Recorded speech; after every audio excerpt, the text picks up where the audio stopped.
एक आदमी में एक व्यक्ति जिसको उससे ईर्ष्या है, उसको उसमें 1000 अवगुण दिखाई दे रहे हैं, और वही व्यक्ति से जो प्रेम करता है उसको उसमें 1000 गुण दिखाई देते।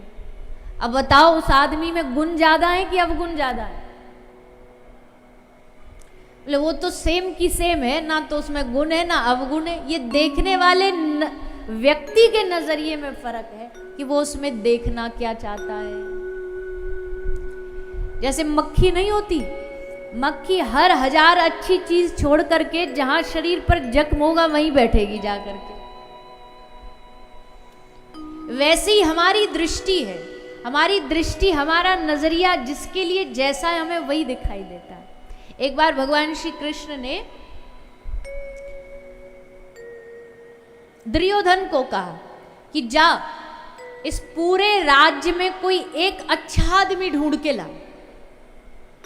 तो दुर्योधन गया, एक घर गया, 2 घर गया, एक के घर गया, अरे इसमें तो सदाचार नहीं, दूसरे के बोले ये पवित्रता नहीं है, तीसरे के घर में बोले यहाँ स्वच्छता नहीं है। ऐसे करते करते सारे गांव में घूम करके वापस आया। भगवान बोले नहीं लाया साथ में? बोले कोई पूरे क्षेत्र में कोई अच्छा आदमी है ही नहीं। भगवान ने कहा अच्छा ऐसी बात है? बोला हाँ। अच्छा ठीक है। फिर महाराज युधिष्ठिर को बुलाया। महाराज युधिष्ठिर से कहा कि हे महाराज, हे धर्मराज, आप पूरे राज्य में कोई एक बुरा आदमी ढूंढ के ला। तो महाराज युधिष्ठिर निकले, एक एक करके सबके घरों में झांकते हुए, सबके घरों में झांकते झांकते वापस खाली हाथ आ गए। भगवान ने कहा क्या हुआ? बोले महाराज पूरा मैंने एरिया छान मारा, मुझे कोई बुराई आदमी नहीं मिला, मुझे कोई खराबी आदमी नहीं मिला। तो बताओ, ना खराबी आदमियों में है ना सामानों में है, खराबी और अच्छाई हमारी अपने स्वयं के दृष्टिकोण में, हमारे अपने नजरिए में। तो जैसा नजरिया है वैसा नजारा है, और उसी नजरिए को बदलने का काम भगवान की कथा करती है, भागवत करती है, दृष्टि देती है, ताकि उस दृष्टि से हमें सृष्टि अच्छी लगने लगे। तो ऐसी कथा को, भागवत को, भक्ति, ज्ञान, वैराग्य, जीवन में 3 चीज सबसे जरूरी है, सब ध्यान से सुनो। कौन कौन सी? भक्ति बहुत जरूरी है, ज्ञान भी जरूरी है, और वैराग्य भी जरूरी है। पर अब ये तीनों ही चीज बड़ी मुश्किल है। ज्ञान है नहीं लोगों में, पर ज्ञान होने का भ्रम बहुत है। जिसे देखो वही ब्रह्म ज्ञानी है नहीं ज्ञान, पर ज्ञानी होने का सबको भ्रम हो रखा है कि हम सबसे बड़े ज्ञानी हैं, हम सबसे बड़े विद्वान हैं, हमें ये भी आता, हमें वो भी आता है। ज्ञानी होना भी आसान नहीं है, और वैरागी होना तो बिल्कुल नहीं है, क्योंकि वैराग तो मन में जागता ही नहीं है। कितना भी प्रयास कर लो, कोशिश कर लो, बुढ़ापे तक भी वैराग नहीं जागता। और वो एक महाराज जी सुनाते थे ना, कई बार हम कथाओं में बताते हैं कि कोई साधु जा रहा था गांव से निकल के, गांव में एक आदमी बैठा बैठा अपने पोते को गोदी में लेके खिला रहा था, गोदी में लेके उसको बड़ा लाड़ दुलार प्यार कर रहा था। तो महात्मा जी को जैसे देखा तो बोला महाराज जी दंडोत। महाराज जी रुक गए थोड़ी देर, बेटा बोले महाराज जी अब आ ही गए तो कुछ सत्संग सुना दो। तो महाराज जी ने कहा बेटा हम क्या सत्संग सुनाएंगे तुमको, हम क्या प्रवचन सुनाएंगे, सबसे बढ़िया प्रवचन तो तुम्हारा पोता दे रहा है, तुम्हारी गोदी में जो बैठा है ये सबसे बढ़िया तुम्हें उपदेश दे रहा है। बोले क्या उपदेश दे रहा है? और शुद्ध तोतली भाषा में कुछ तो मन में शर्माओ, पोते कहने लगे बाबा बाबा, अब तो बाबा हो जाओ। मतलब पोता तुमको उपदेश दे रहा, प्रवचन दे रहा है कि तुम बाबा बन जाओ। बाबा बनने का मतलब वैराग धारण कर लो। अब 50 के पार हो गए, अब थोड़ा सा मन में वैराग तो आना चाहिए ना। तो अब कलयुगी आदमी है, कलयुगी आदमी को तो बचने के बहाने चाहिए होते। तो महाराज से बोला महाराज जी हम भी यही सोच रहे थे कि बच्चा बाबा बाबा कहने लगा है तो हम बाबा बन जाएं। सोच के हम अपनी बेटी के घर गए थे, और जैसे घर गए तो वहां हमको हमारा नाती मिला और नाती बोला ना ना ना ना, तो हमने फिर वैराग्य का प्रोग्राम कैंसिल कर दिया। बताओ, ऐसे तो हमें बचाव के बहाने चाहिए होते हैं, ऐसे तो हम बचाव के रास्ते अपनाते हैं। तो कहने का भाव वैराग भी आसान नहीं, ज्ञान भी आसान नहीं, लेकिन ज्ञान और वैराग पुत्र हैं किसके? किसके बेटे? बोलो ना जोर से। हाँ, 10 बार कथा सुनिए ना आपने, अब हम बार बार यही बोलेंगे आपसे। तो भक्ति के बेटे हैं ज्ञान और वैराग्य। तो अगर जीवन में भक्ति आएगी, पहले ज्ञान और पहले वैराग लाने का कोई लाभ नहीं है, पहले लाना है जीवन में भक्ति, क्योंकि भक्ति आएगी तो ज्ञान वैराग अपने आप भागे भागे आएंगे। जहां भक्ति होगी वहीं ज्ञान आएगा, जहां भक्ति होगी वहां अपने आप वैराग आएगा। उनके लिए स्पेशल परिश्रम नहीं करना पड़ता है, उनके लिए अलग से कोई प्रयास नहीं करना पड़ता है। जहां भक्ति होती है वहां ज्ञान भी आ जाता है, वहां भक्ति भी वैराग भी आ जाता है।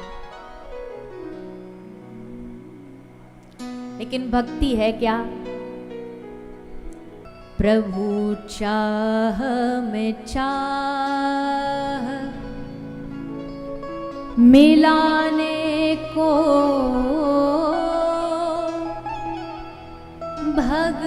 भगवान की भक्ति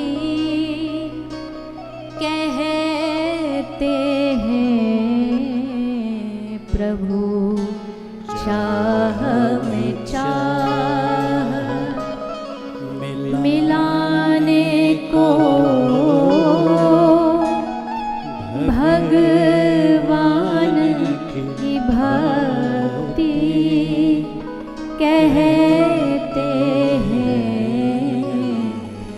बस जीते जी मर जाने को, भगवान की भक्ति कहते हैं। बस जीते जी मर जाने को, भगवान की भक्ति कहते हैं। और भक्ति का मतलब क्या है? आँखों से झलकते आंसू हो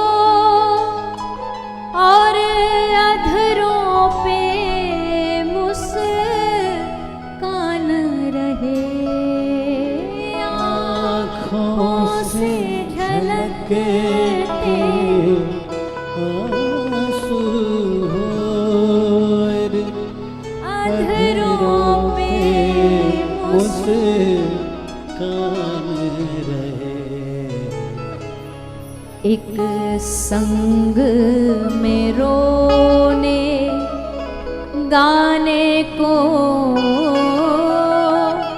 भगवान की भक्ति कहते हैं। एक संग में रोने गाने को, भगवान की भक्ति। भक्ति क्या है? बोला आंखों से झलकते आंसू हो और अधरों पे मुस्कान रहे। कभी किसी को एक संग में हंसते रोते देखा? दो ही लोग हो सकते हैं ऐसे तो, जो अभी एक पल में रो रहे हैं और अगले पल में हंस रहे हो। या तो कोई दिमागी पागल हो या कोई दिली पागल। दो ही लोगों का ऐसा सिस्टम मिलेगा आपको। या तो एक कोई मेंटली डिस्टर्ब हो तो वो आपको दिखेगा हंसता उछलता, या कोई भक्ति में बावरा हो। भक्ति के पागल भी तो ऐसे ही होते हैं, वो दिखने में पागल ही लगते हैं, वो दिखने में एकदम बावरे ही लगते हैं और होते नहीं है। होते हम समझदारों से भी बहुत ज्यादा समझदार हैं। हम उनको देख के हंस रहे हैं कि बता इन्होंने सबरी दुनिया छोड़ दी, सारे अच्छा चीज छोड़ दी। वो हमें देख के हंस रहे हैं कि देखो कितना मूर्ख है, इसने सारी दुनिया के लिए उतने बड़े भगवान को छोड़ दिया। उनके लिए हम बावरे हैं। लेकिन भक्ति कैसा बना देती है, बोले आंखों में अश्रु होंगे, अगले पल चेहरे पर मुस्कुराहट होगी। एक संग में रोने गाने को भगवान की भक्ति कहते हैं। और क्या है भक्ति? जीवन की अंधेरी रातों में दुख द्वंद भरे तूफानों में, जीवन की अंधेरी रातों में दुख द्वंद भरे